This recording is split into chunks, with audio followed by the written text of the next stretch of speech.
O Vasco da Gama decidiu mudar seu patamar estrutural de vez, e os números do novo centro de treinamento Moacir Barbosa provam exatamente isso. Logo de cara, é importante colocar os valores na mesa para você entender o tamanho da ambição. O projeto diretor completo para ampliação e modernização do CT tem um custo estimado que varia entre 40 e 50 milhões de reais para sua conclusão total. Para tirar esse projeto majestoso do papel, a diretoria fez uma verdadeira engenharia financeira, utilizando, por exemplo, receitas oriundas da venda de atletas nos últimos anos, como as negociações de Luca Orellano e Carlos Palacios, além de buscar constantemente o apoio de novos investidores e parceiros comerciais. Esse investimento astronômico não é apenas um luxo, mas sim uma necessidade absoluta e inegociável para que o clube possa finalmente competir de igual para igual com as principais potências do futebol sul-americano. O ponto de partida dessa grande transformação foi a tomada de posse definitiva de todo o espaço disponível. Durante muito tempo, o Vasco utilizou apenas cerca de 25 mil metros quadrados de uma área total muito maior que foi cedida pela prefeitura. O primeiro grande passo estrutural, que começou ainda no final de 2024 e ganhou tração máxima ao longo de 2025, foi o cercamento e o muramento de toda a extensão do terreno. Com isso, o clube não apenas garantiu a segurança e a privacidade essenciais para o elenco de alto rendimento, mas também demarcou o território de onde nascerá a nova fábrica de talentos, deixando definitivamente para trás a era das estruturas provisórias. Todos os torcedores lembram que o CT operou por anos apoiado em módulos containers, uma solução que deveria ser puramente provisória, mas que, infelizmente, acabou se arrastando. O novo projeto colocou um ponto final nisso. As obras mais recentes focaram fortemente em substituir essas instalações temporárias por alvenaria de ponta, construindo uma sede que o tamanho do Vasco exige. O refeitório, que é um dos pontos centrais de convivência, descanso e integração do elenco, passou por uma reforma completa e profunda, oferecendo hoje um ambiente de altíssimo nível para a nutrição e o conforto dos atletas.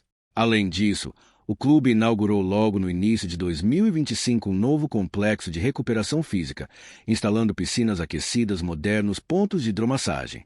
No futebol moderno, isso impacta diretamente na prevenção de lesões e na recuperação muscular após o desgaste brutal do calendário de jogos. Mas o coração batendo forte desse novo projeto do CT Moacir Barbosa, a verdadeira e mais profunda mudança de filosofia, se chama integração. O Vasco da Gama sempre foi reconhecido mundialmente como o clube que fabrica grandes craques, mas a distância física entre os garotos de São Januário e o time principal no CT era um problema logístico e técnico grave. O atual cronograma de obras foca exatamente em trazer as categorias de base, desde o sub-15 até o sub-20, para treinarem diariamente no mesmo ambiente que os profissionais. A ideia é criar um ecossistema único. Imagine um garoto de 16 anos dividindo o corredor, o refeitório e o departamento médico com os seus ídolos. É a passagem de bastão feita no dia a dia. Para que essa integração monumental seja possível, o número de campos está sendo radicalmente ampliado. Até pouquíssimo tempo, o CT contava com apenas 2 campos em totais condições de jogo, que inclusive passaram por um rigoroso processo de revitalização e replantio, além da manutenção de todas as áreas telhadas do complexo. O plano atual de expansão prevê a construção contínua de novos gramados com medidas e padrões oficiais da FIFA, totalizando até 6 ou 7 campos de treinamento na configuração final do projeto. Essa ampliação volumosa garante que o time profissional tenha seus campos exclusivos para rodízio e preservação do piso, enquanto as categorias de base terão sua própria estrutura impecável, tudo dentro do mesmo endereço, facilitando ao extremo a observação por parte da comissão técnica principal.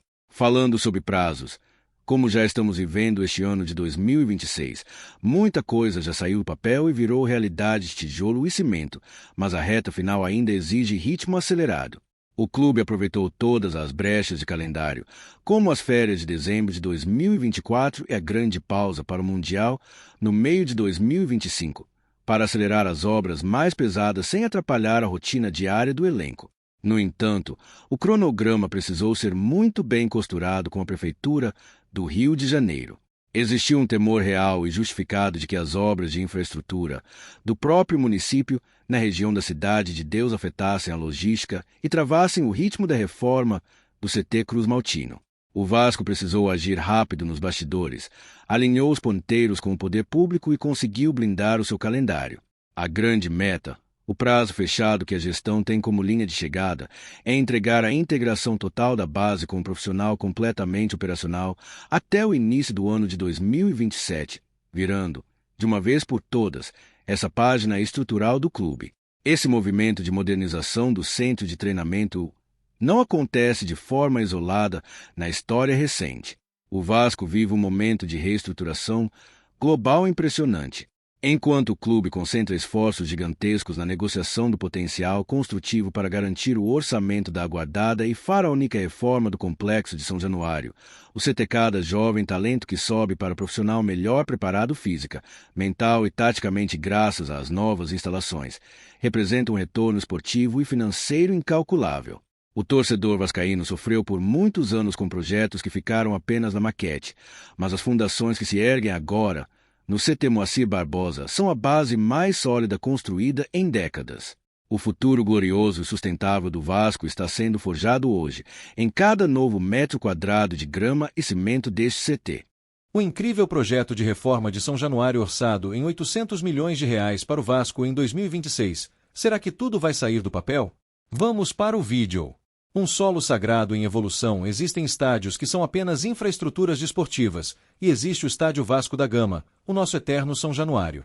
Para o adepto vascaíno, este não é apenas um lugar para ver futebol, é um símbolo de resistência, uma prova concreta da força de um povo que, em 1927, construiu com o próprio suor o maior estádio da América Latina na época.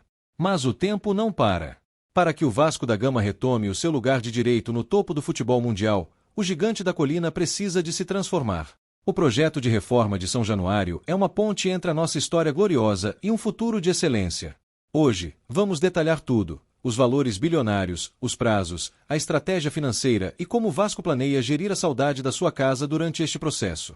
Parte 1. O resgate da história através da modernidade. A primeira grande preocupação do projeto de reforma, apresentado pela arquitetura e pela diretoria, foi a preservação da alma vascaína. Ao contrário de outros clubes que demoliram as suas casas para construir arenas genéricas, o Vasco optou por um caminho mais difícil e nobre: a integração. A fachada histórica, protegida pelo patrimônio municipal, será o coração do novo estádio. Ela será restaurada e servirá de portal de entrada para uma estrutura de última geração.